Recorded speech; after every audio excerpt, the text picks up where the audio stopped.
Okay, hi guys.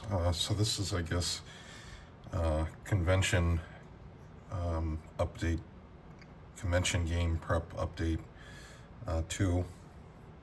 Um, so I'm making pretty good progress. I showed these guys on the last video, but I'm kind of happy with how they turned out. Someone pointed out that I put the shields on the wrong way. So yeah, oops.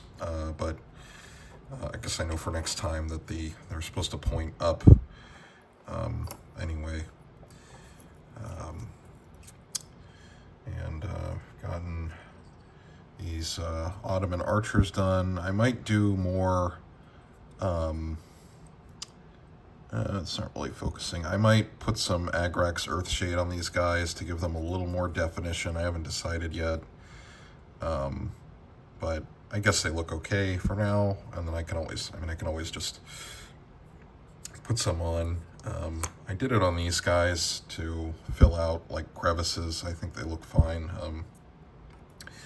With 15s, it's always tricky to kind of get it to look right, I think. I thought I would paint along while I sort of talk generally.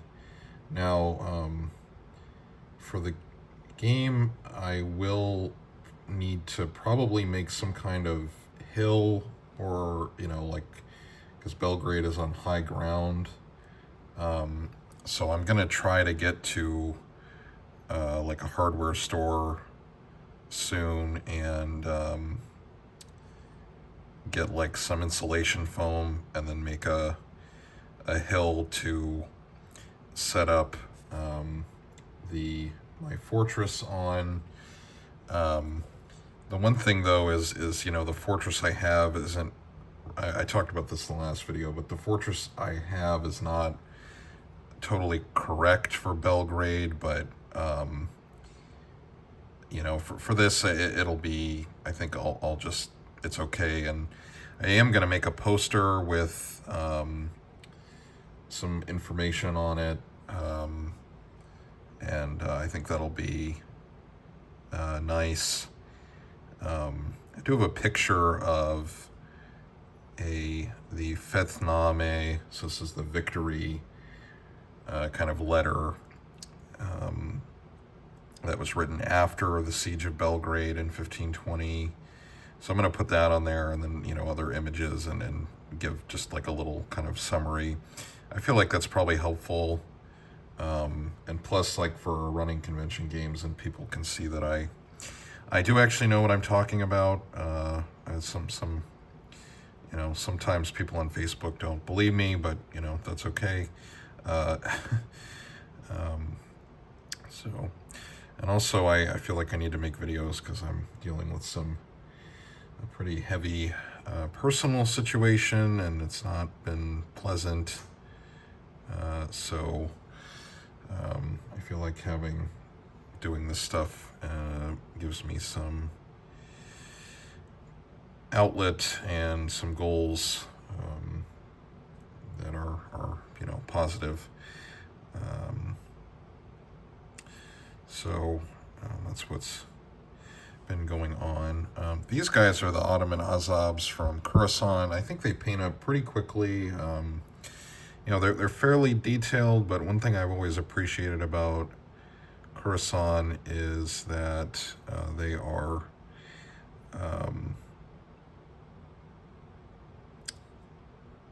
the details aren't too much, and they're also like well defined. As I've talked about before, I find the fire and sword range figures to be a little paint up nicely, but they're just really tricky to paint. And like, these are some Swedes. I still need to finish these Swedes at some point, because I do want to have like some small Swedish force to do,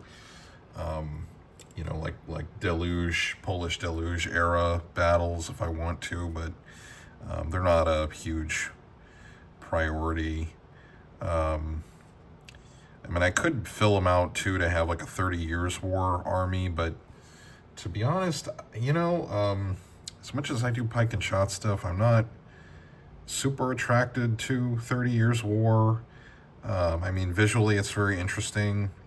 Probably the kind of game where, probably for me, it's like Civil War or 7 Years War, where if someone had the figures, I would show up, but it's not something I think I would want to, make an army for myself, if that makes sense.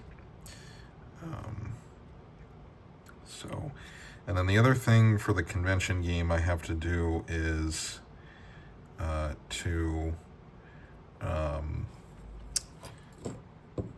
make or paint up these knights, but I'm thinking I might do like a really quick paint job where I might just get like some light metallic spray paint, and because they're plate metal, I think are they all plate metal? They're okay. Well, they're wearing breastplates, and then they've got like the rough or whatever those pants are called. But or I might just be able to paint these with a brush quickly now that I look at them. I'll get into it and I'll see what I need to do. Mostly, at this point, I'm just trying to get as much painted because, to fill out, the table, especially the Ottoman stuff. I mean, I have a lot that will, make the table, I think, nice and full, just for the visual, a lot for the visual kind of element. But I think I've got plenty going for me in that department. The only thing with the Ottomans I may want to get is a couple of the like large siege guns. I may put because see, the thing is the convention is in November 15th, 14th, 15th. So that does give me some time. So I feel like if I put a Coruscant order in soon, like maybe the beginning of next week, so like not this Monday, but maybe, the upcoming Monday or whatever, I think I should be able to get it in time and then painting out like the artillery gun and the crew. I mean, I could get that done really quickly. It's not like painting a unit of infantry or something like that. So I may want to throw a few more artillery pieces into the Ottoman set. I probably will let the Ottomans have those camel guns. It might be kind of historically cheesy, but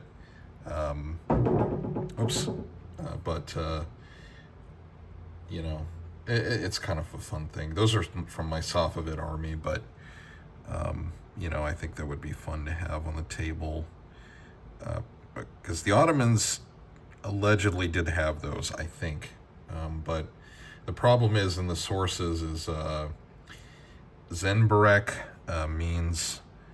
can mean a crossbow, or it can mean just a coiled spring, like you could conceivably describe like the lock of a musket as a Zenborek.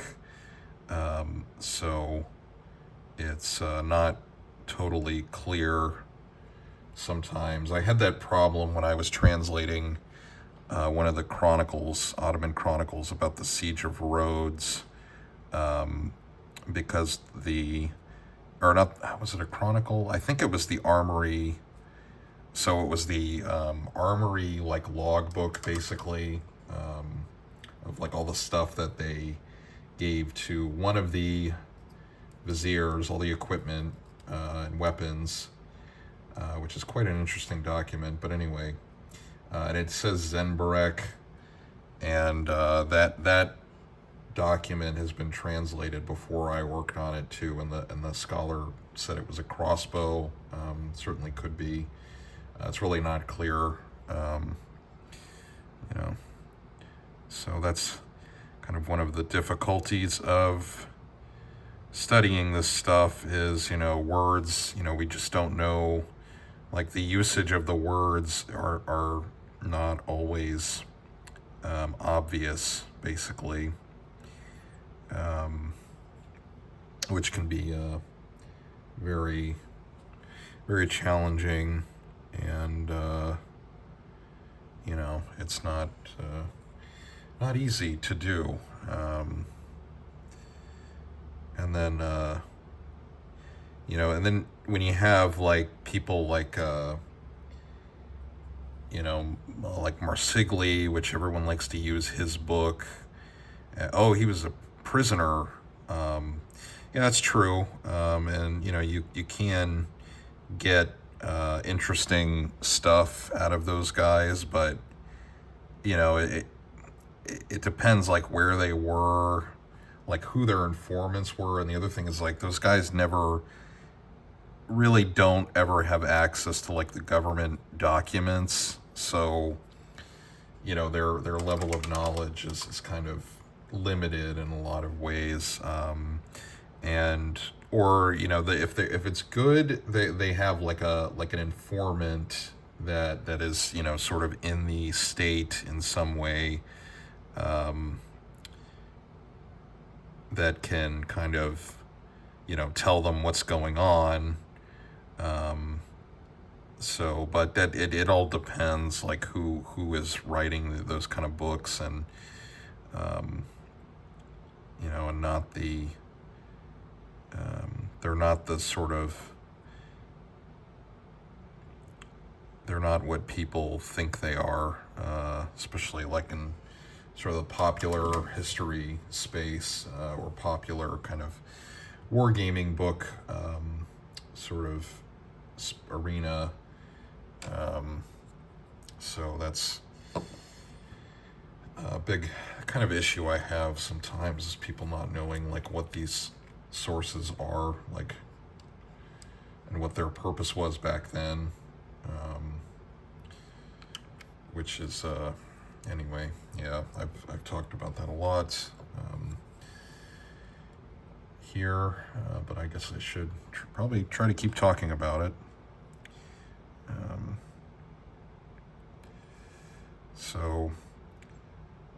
But in terms of the game, I feel like I'm making decent progress with like painting everything, and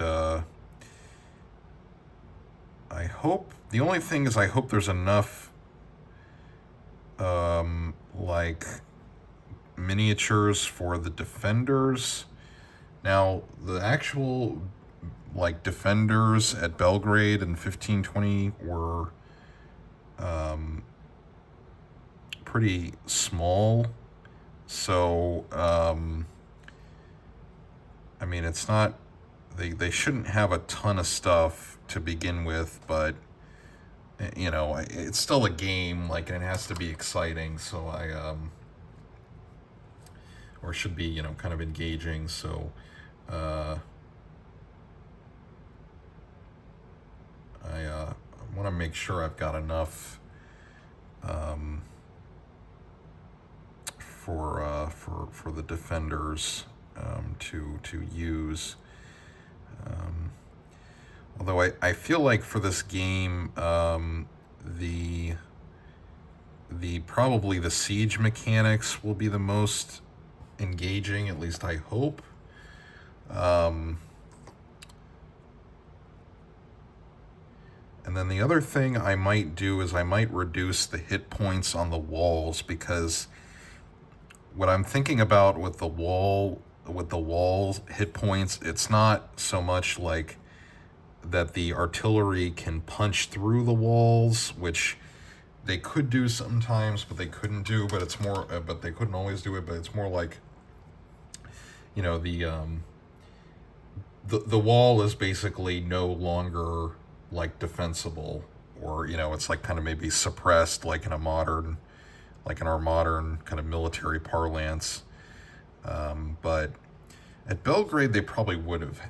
I think they probably would have been able to breach the walls, because it was not a modern fortification, like at Rhodes. So like when Suleiman, when the Ottomans go to Rhodes, that fort is like state of the art. Those guys had been like tooling up, waiting for the Ottomans for like decades. You know, that was basically their only like thing to do was to wait for the Ottomans to come back after the 1480 siege. So that was like, you know, a really tough fortification to crack for the Ottomans. And their artillery really was not that effective. I mean, and this comes through in like their chronicles. Like they keep firing, and you know, and like they're like constantly trying to breach the walls with the guns, and it's just not working. And you know, so that's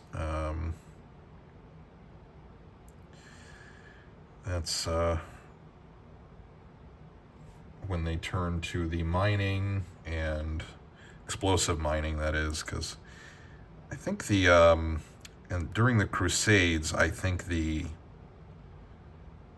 Muslim armies did a lot of mining under the walls, but I'm not a big Crusades head, actually. I keep saying I want to do with Crusader era armies. I just never get around to it.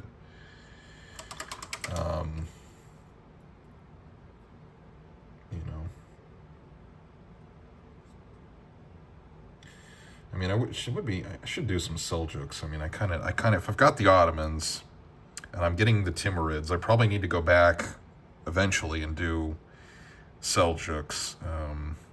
But that's a project for another time.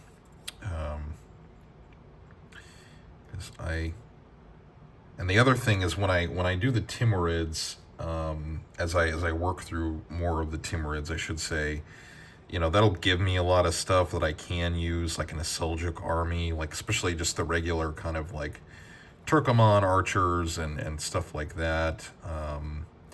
You know, that is an advantage of doing a lot of these like medieval and, you know, early modern Islamic armies is, you know, you can reuse a lot of the elements, you know, and kind of replace like the core stuff. But, you know, especially if it's like Tatars or, yeah, like Turkomans, there's only so much that really changes unless like you're getting into like the maybe more like, you know, period where they start to carry like muskets themselves and stuff like that, that kind of thing. But you know, and there are like changes over time, but you know, a lot of the stuff I think feels probably didn't, visually at least, didn't really change a ton. Or, you know, there's just no information about what some of these people looked like, kind of thing. Like, I mean, it's like the thing with Tamerlane's army that I've talked about is, you know, it's just, you know, you get only really like passing references to what these people looked like. You know, like when they talk about like, actually, because I was reading the Chagatai translation of so the Turkic translation of one of the main sources for Tamerlane's career is the Zafarname of a guy named Yazdi, and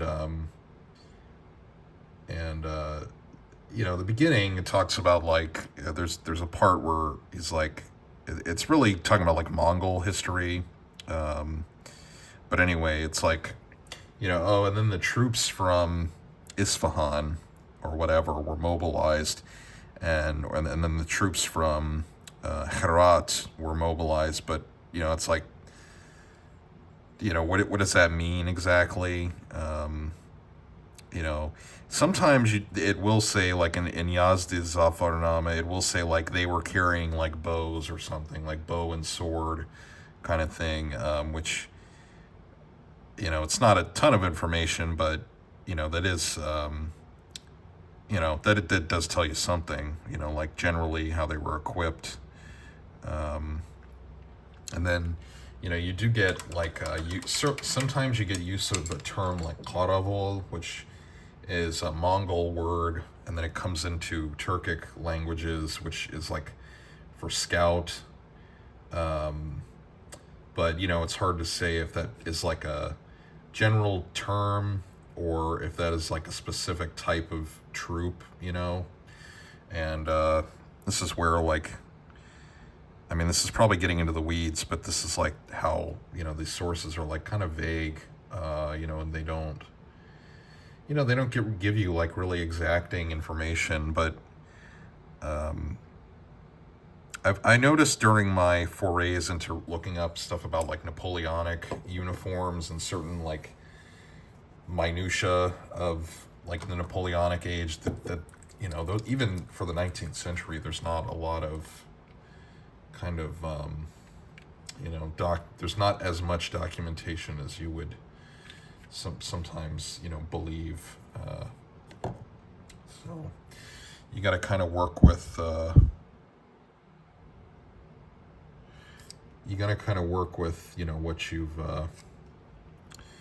what you've got, I guess.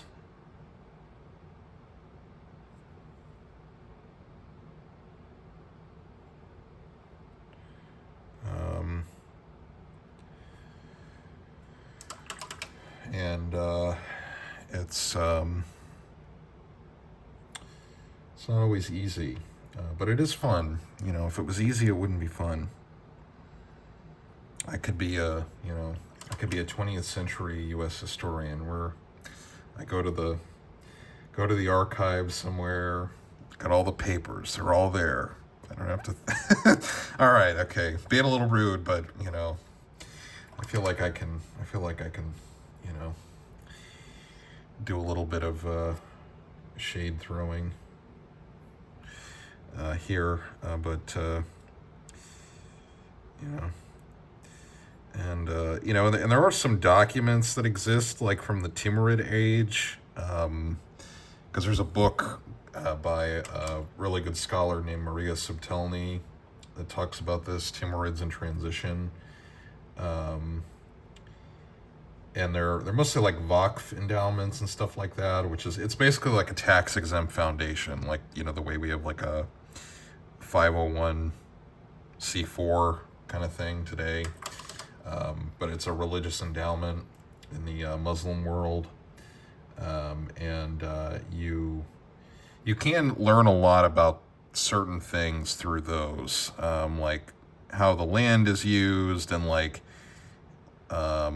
the layout of places, especially if it's like a place that's been kind of destroyed or what was destroyed at some time or another, or it's like was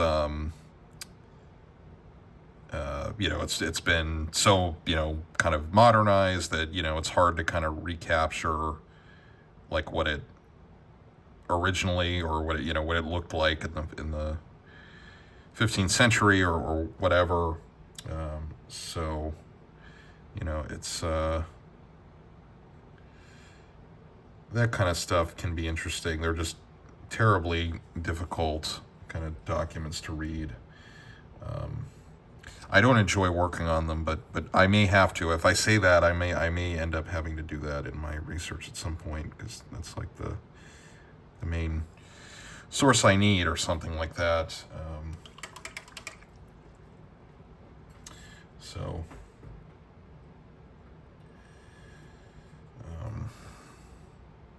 because another, like an area that I would like to kind of research more about would be like the Beylik period before, so like before the Ottomans and kind of in their rise. There's all these other competing Beyliks.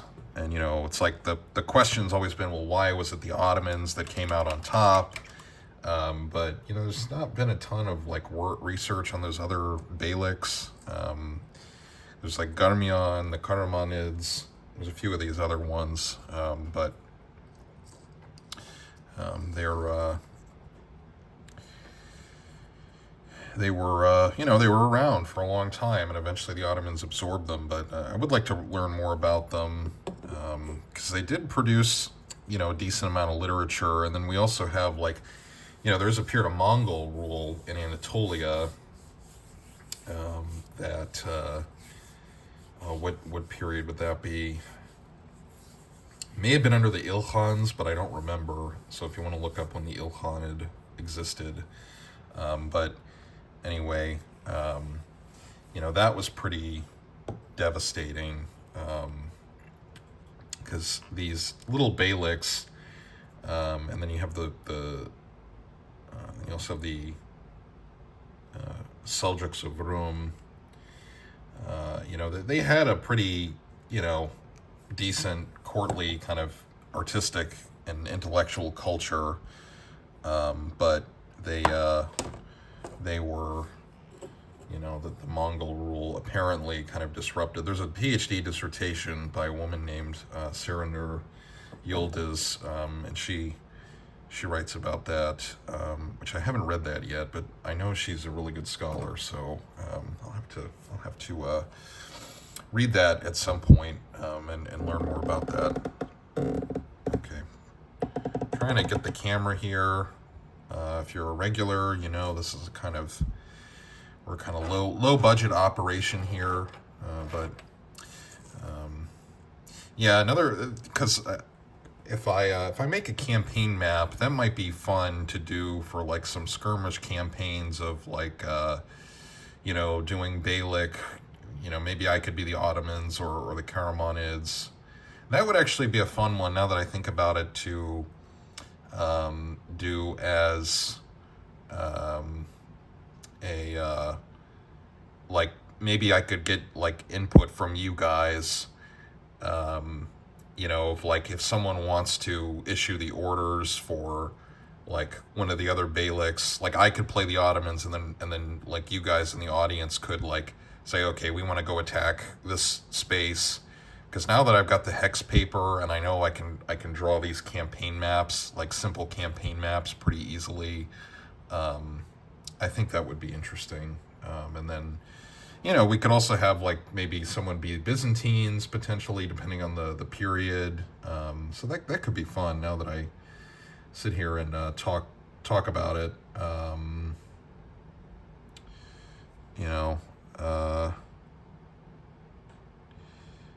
So we'll see about that. But I do want to finish Belgrade. It's just I've been in kind of a funk for some personal reasons, and I haven't been into gaming, and also it's like, to solo game that like a big siege, I hate to call it work because it's not, but it does take a lot of like setup and play time, and then trying to edit it into or film it in such a way that it's not like a 4-hour video. That this takes a little bit of work on my part, but yeah.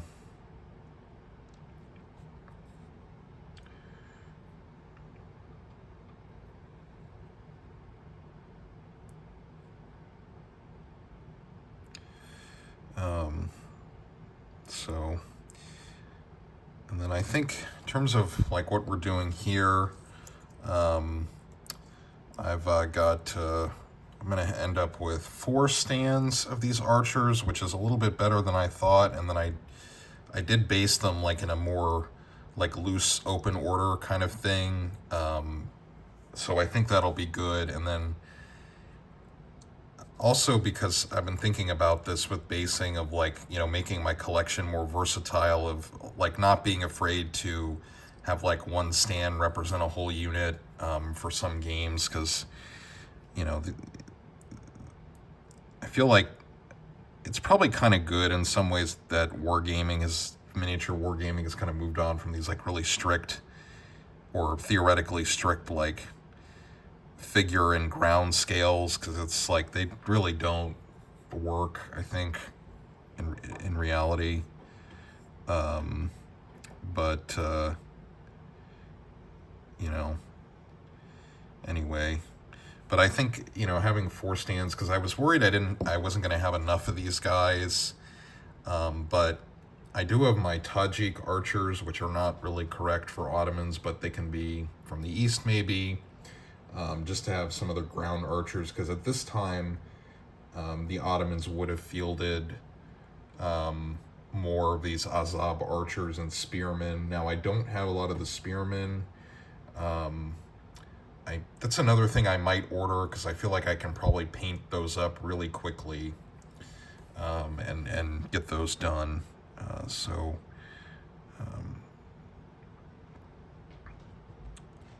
and then if I this actually does feed into the Battle of Ankara or the Tamerlane project, because I will need more Ottoman archers and Azabs for that, because that would be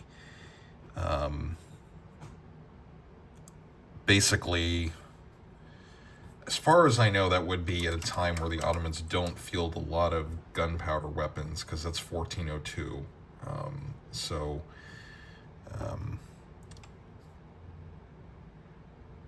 but I was actually reading a book the other day, and it said that the Ottomans fielded a lot of gunpowder weapons against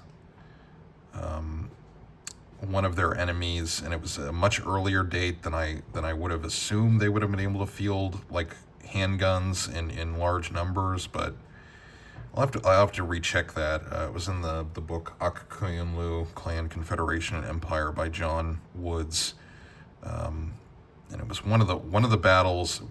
It may have been during Fatih Sultan Mehmed's reign, but I need to remember. But I feel like I remember thinking, oh, that's quite early for them to field like large, or in my mind, like I thought, oh, that's fairly early to field, large formations of handheld guns, not necessarily artillery pieces.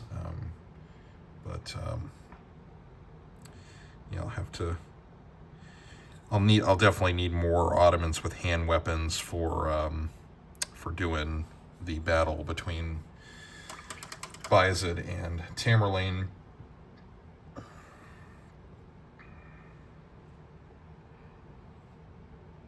So, and if I can make it to Historicon this year, whenever the registration opens, I'll have to think about what I want to do for that, because I could, if depending on how this Belgrade game goes, I could bring the Siege of Belgrade again and do that, especially because if I make like a guide informational poster and stuff, and have it, because the other thing, I feel like it's good for me to do these games, like, so I can maybe educate the public a little bit. Sometimes I think that's kind of a fool's errand, but that's okay. Well, I mean, I've got a lot of subscribers, I guess, so I shouldn't say that, but yeah, but at least if even if, I guess my point is, even if people don't like necessarily want to play the game, they can just like learn a little bit about the battle and what happened, and about the Ottomans a little bit and stuff like that. So I think that would be valuable, at least to do that. So we'll see if I can really get more of this Timurid project done. Then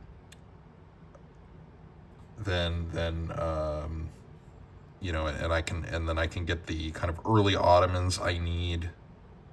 Then I might try to go to Historicon. It all depends. What my summer looks like, and money and all that stuff. Would be nice to go to Historicon though, in one of these upcoming years. So yeah, that would be good.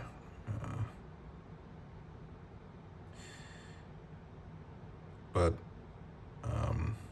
I just hope this con coming up, I actually get players, because the last time I brought a game out, I didn't get any players, and it was really frustrating. Part of that was my fault. I probably should have set up earlier, but it was kind of a small event, so there weren't like a lot of players to go around, kind of thing, and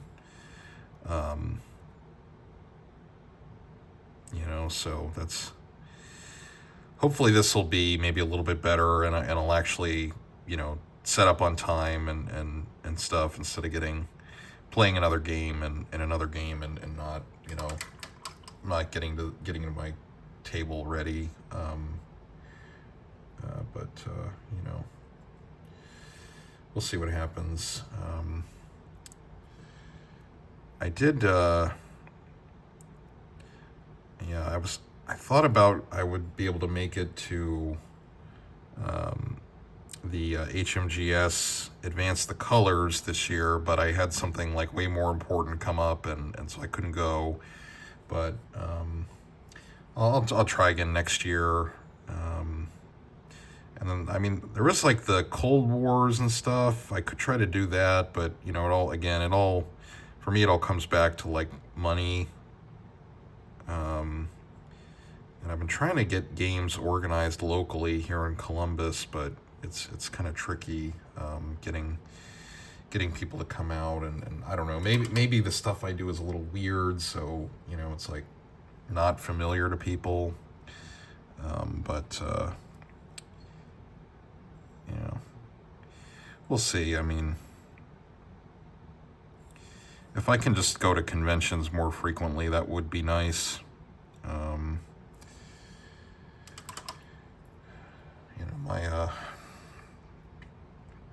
My traveling lifestyle has its drawbacks. I guess that's probably pretty obnoxious to say, I admit, but eventually you do just kind of want to be in one place for a while, and I do enjoy like doing all my like research travel and stuff, but it's eventually it's just like, okay, I kind of want to just be in one place. Like when I'm there, I have fun, but it's everything around it. It's very disruptive, and then I gotta, because it's like I gotta go travel within the U.S. Gotta go, gotta get the cat, staying with someone. Have to, make arrangements and stuff like that, and that takes a lot of planning and things like that, and so we'll see. If I can go abroad in the summer to Bosnia, I won't complain too much, but yeah, it's not really yeah, anyway, we'll see. It's just me complaining about my kind of very niche issues with my lifestyle.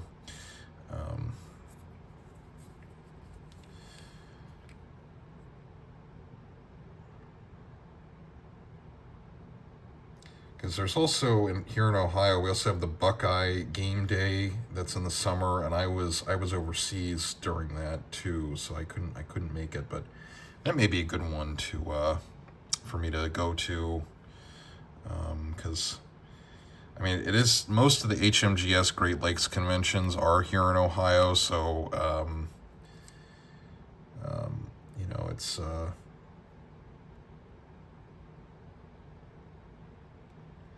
it's an easy kind of day trip for me to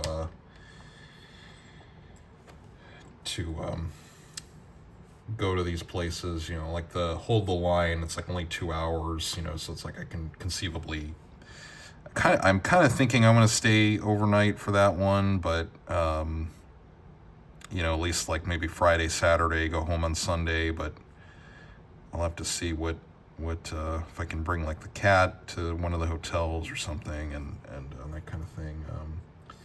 Which is not a big deal. I mean, my cat thankfully travels pretty well, but some places are, I think understandably get touchy about allowing pets in, and because a lot of people, I shouldn't say a lot, but enough people really don't keep their animals under control. So and they make a mess and all that stuff.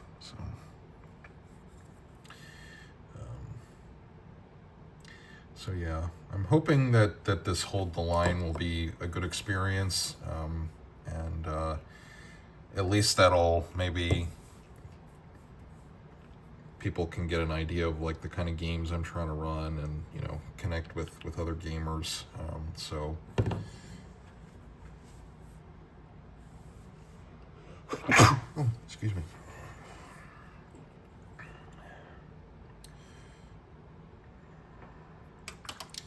And so let's see.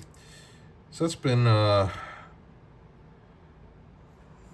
what I've been working on. Still got more to do. I kind of want to. What is this guy? This is a Tatar, I think.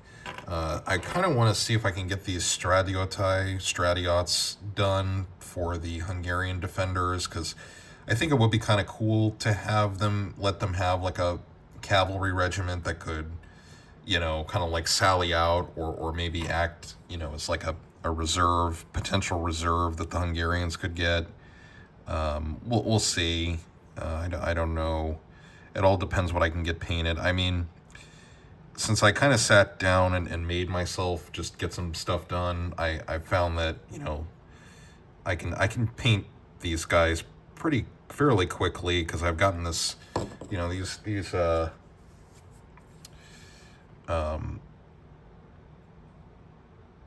Ottoman archers, don't really take me that long to do in the grand scheme of things. So that's good. But it's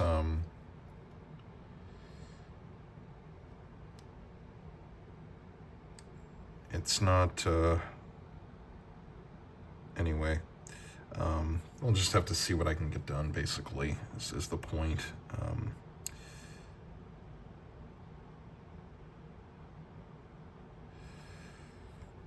It would really suck for the Ottoman player if they never roll to have the rest of the army join them at Belgrade, and they have no siege equipment. But that's like another what if with this, is like, would they have abandoned the campaign if like they couldn't,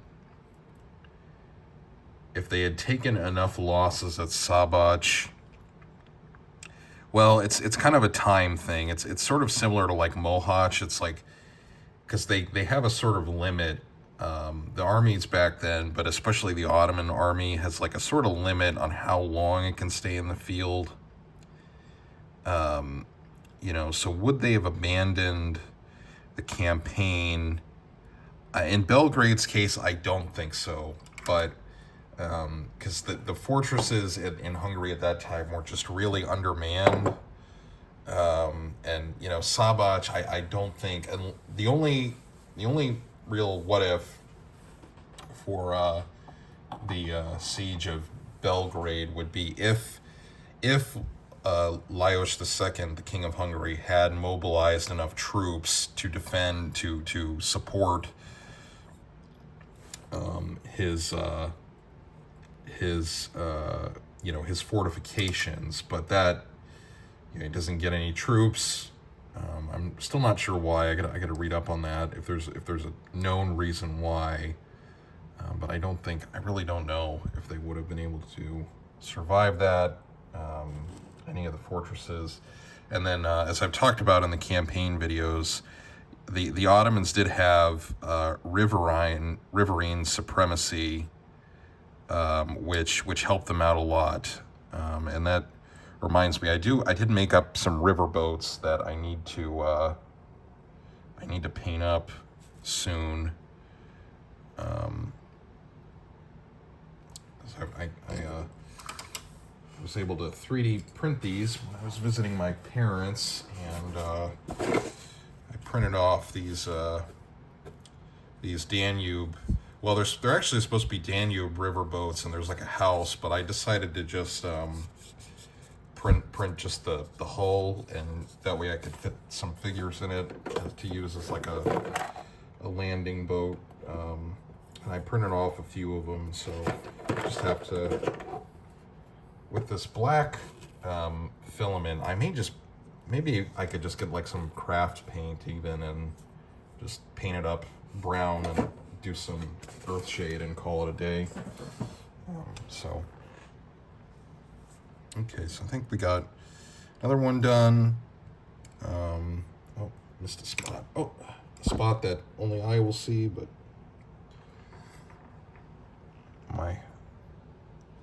my assistant's joining me.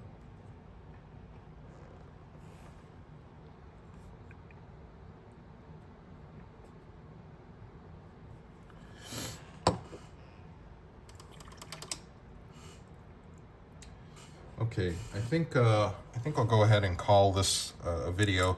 So if you made it to the end, I appreciate it. Maybe, you know, this was a nice video to paint along with, or, you know, you can hear me talk about various things for 45 minutes.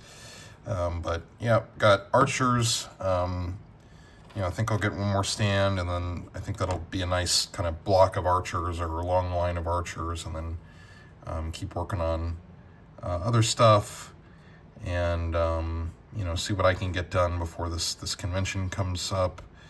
Yeah, all right. Thank you for watching, and I'll talk to you in the next video.